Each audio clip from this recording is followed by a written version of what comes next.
basically, we've been building Russian fireplaces and masonry heaters for about 13 years now. Of those 13 years, about 10 of them we've been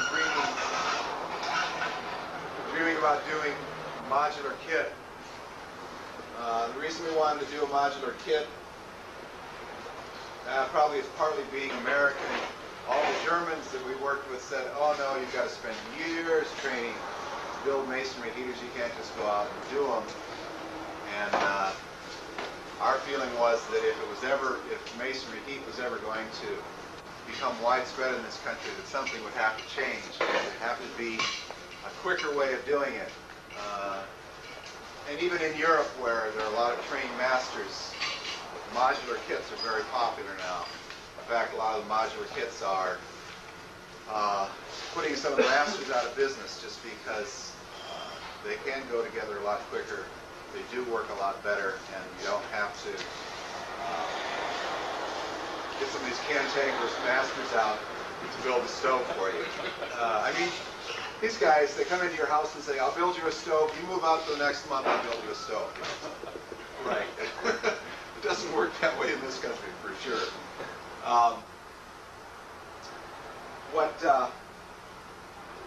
The reason that we think masonry heat is so important, particularly now, is that the wood heating market, the fireplace market, is really changing completely. Actually, in the state of Washington, I don't know whether all of you know this, but the law is written that by 1997, fireplaces must meet wood stove standards. Now, they've given brick fireplaces a little bit of an edge, but not much. So they're basically saying by 1997, every fireplace built in the state must burn at less than 7.5 grams an hour. Now, that's going to be a long ways to go, because reality is fireplaces are burning between 35 and 50 grams an hour. There are places, particularly in California, where fireplaces have been outlawed. Mammoth Lakes region, there are 5,000 people who live full-time in Mammoth Lakes. There are 7,000 fireplaces. It's a skiing region. They have outlawed fireplaces. They probably very soon will outlaw even using fireplaces, because when you have 7,000 that are putting out 50 grams an hour, it's enough to choke anybody. So this kind of fireplace, stove, whatever you want to call it, is going to be a solution, We went to the state of Washington when wood stove laws were being written up, because basically they were outlawing masonry heaters because we could not test to wood stove standards. You can't put it on a scale, weigh it, determine how much wood is burned, things like that. Obviously you can, it's a little more difficult though. So in order for us to certify in any manner in this state, we had to write a manner in which to test the stove. We worked together with the Hearth Products Association, along with Masonry Heater Association, and Virginia Polytech, and also the Santa Fe, Shelton Research in Santa Fe, New Mexico. We wrote a standard to test masonry heaters by. The state of Washington has accepted our testing standard and has accepted our results. The results we got at Virginia Polytech is 0.99 grams per hour. The way that compares to wood stoves is that the non-catalytic wood stove must burn at 7.5 grams an hour. So in other words, we have a unit that's almost 8 times cleaner than the wood stove standard. It's built completely out of masonry, so we as masons have something to compete with the wood heating industry. We're looking at what is the market. On Vashon Island, where we're from, there are masonry heaters now in probably 3 to 4% of the single-family dwellings. So the reason for that is they know us, they know what we're doing, they keep hearing about it, we're always getting something in the newspaper. So that creates an atmosphere where they're being built, as well as people start seeing them and they go, hey, this works pretty well. Well, if you multiply that out statewide, 3 to 4%, actually 2 to 3% statewide would create, I believe it's 20,000 stoves.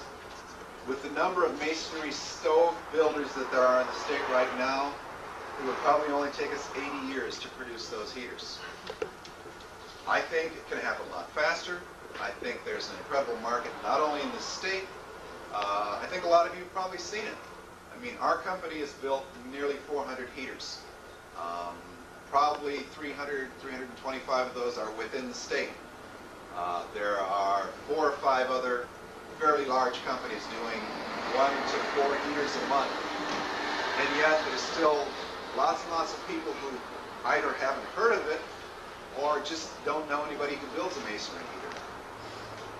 We feel like this is the answer. We're trying to come up with something that simplifies it. I mean, having built 400 stoves, we've learned a lot of things. We've actually melted doors. We've melted the mechanism to hook our doors in. We have destroyed fire brick. We have broken units apart because we didn't know how to deal with thermal expansion when we first began. I know there's a lot of masons who say, oh, that's easy, I can do that any day.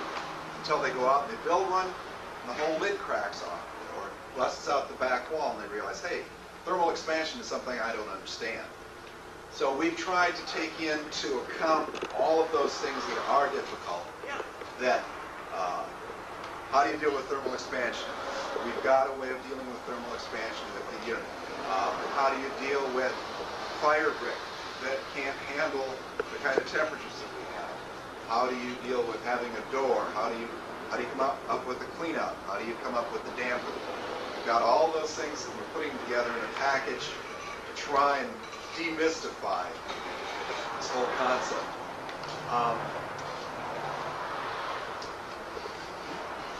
The status right now with the EPA is that masonry heaters are exempt from regulation.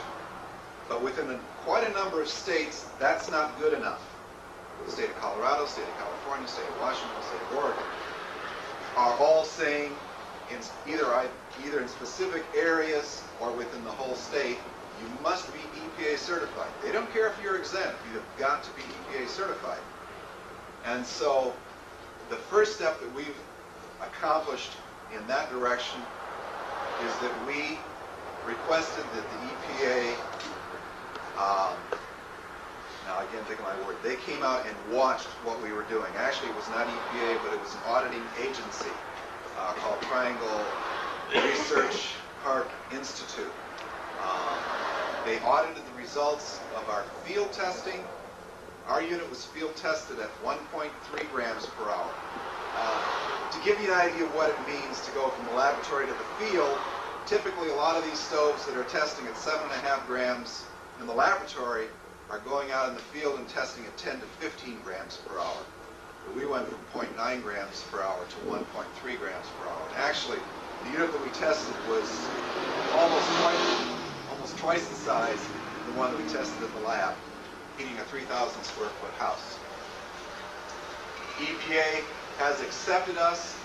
The way that they accept us is by giving us an AP42 number. A lot of this is gobbledygook, and I won't try and go in too deep with it. But they gave us an AP42. What that means is that is an official number by which they judge the pollution level of a specific wood-burning unit.